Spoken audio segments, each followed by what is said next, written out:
श्री स्वामी समर्थ. लवकरच कोजागिरी पौर्णिमा येत आहे. हा उत्सव दिंडोरी प्रणीत असतो.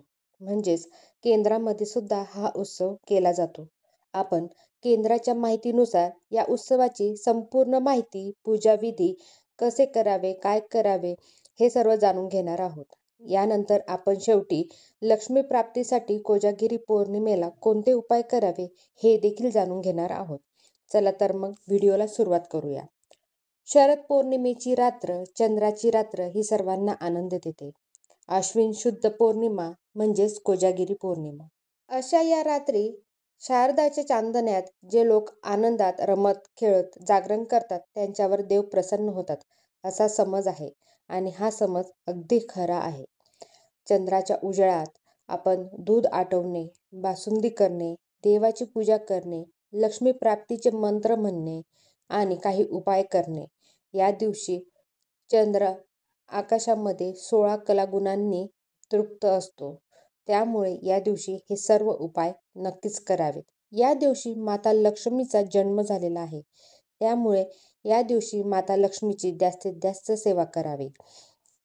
हा उत्सव अश्विन शुद्ध पौर्णिमा या दिवशी रात्री ठीक 12 ते 12:39 या 39 मिनिटाचा करायचा असतो.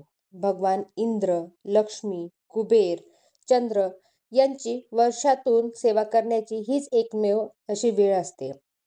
शक्यतो हा उत्सव प्रत्येक सेवेकऱ्यांनी किंवा इतरही लोकांनी आपल्या घरीच करावा. कारण या दिवशी पृथ्वी तलावर आशीर्वाद देण्यासाठी या देवता येत असतात. त्यांना अमृताचा, दूध म्हणजे न्यायचा नैवेद्य करावा लागतो.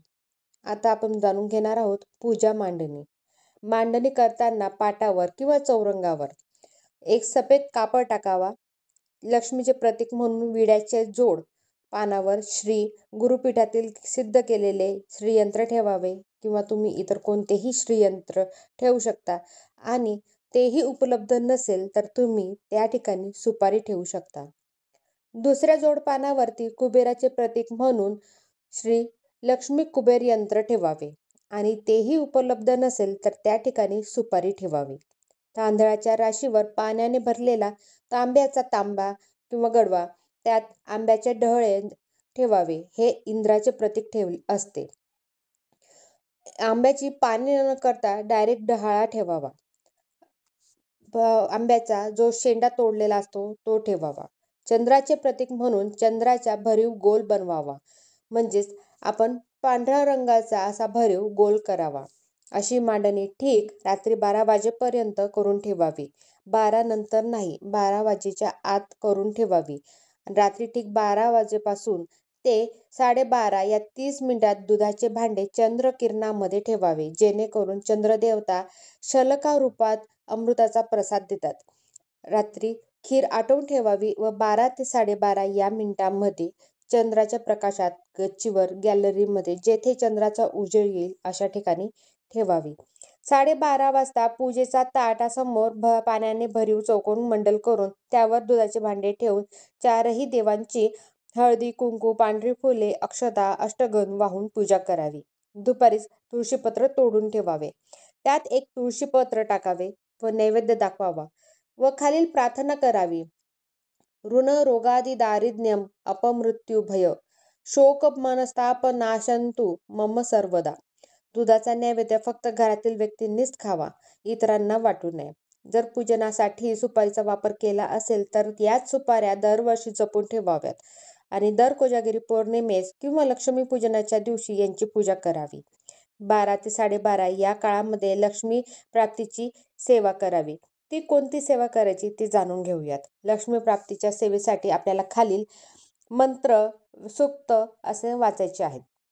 सर्वात आधी आपल्याला स्वामी समर्थ महाराजांचा 11 माळींचा जप करायचा आहे. त्यानंतर लक्ष्मी गायत्री मंत्राची 1 माळ करायची आहे.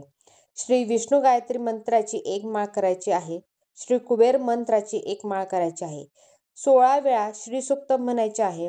व्यंकटेश स्तोत्र 1 वेळा म्हणायचे आहे. गीतेचा 15वा अध्याय वाचायचा आहे. हे सर्व माहिती तुम्हाला स्वामी समर्थ केंद्रांच्या नित्य सेवा या पुस्तकात मिळून जाईल. ही अतिशय महत्त्वाची लक्ष्मी प्राप्तीची सेवा आहे. लक्ष्मी म्हणजे श्री शोभा लक्ष्मी अनेक प्रकारची आहे. वित्तलक्ष्मी, गुणलक्ष्मी, लक्ष्मी, भावलक्ष्मी वगैरे सर्वच प्रकारची लक्ष्मी जागृत माणसाला मिळते. आळशी, प्रमादी आणि झोपाळू माणूस प्रत्यक्ष समोर आलेल्या लक्ष्मीलाही ओळखू शकत नाही. देवी महालक्ष्मी ही परम दयाळू आहे, कृपाळू आहे, ती हित करणारी आहे. या देवीची मोठी बहीण मात्र संकटे आणते, त्रास देते, कटकटी निर्माण करते अशी कल्पना आहे. मोठ्या बहिणीस अक्काबाई म्हणतात. तिची अवकृपा झाली की लोक म्हणतात अक्काबाईचा फेरा आला. ही अक्काबाई पौर्णिमेच्या दिवशी अनेक झोपलेल्या लोकांवर, आळशी लोकांवर रागवते. पण जे जागरण करतात, त्यांची सेवा करतात त्यांना सुख, समाधान, संपत्ती लाभते. कोण जागतो आहे, कोण जागृती आहे यावरून या पौर्णिमेला कोजागिरी पौर्णिमा नाव पडले. याच पौर्णिमेच्या रात्री राजा इंद्रही पृथ्वीवर फिरत असतात आणि कोण पूजा करत आहे आणि किंवा कोण नाही हे पाहत असतो. वारंवार तो कोजागरता असे विचारतो, म्हणजेच कोण जाग आहे हे विचारतो. यावरून या दिवशी कोजागिरी नाव असे पडले, म्हणून याला कोजागिरी पौर्णिमा म्हणतात. व्हिडिओ आवडला असेल तर नक्कीच लाईक, शेअर, सबस्क्राईब करा. शेवटी मी कोजागिरी पौर्णिमेची मांडणी कशी करावी याविषयीचा एक फोटो खाली जॉईन करत आहे. तेथे नक्कीच बघावा. श्री स्वामी समर्थ.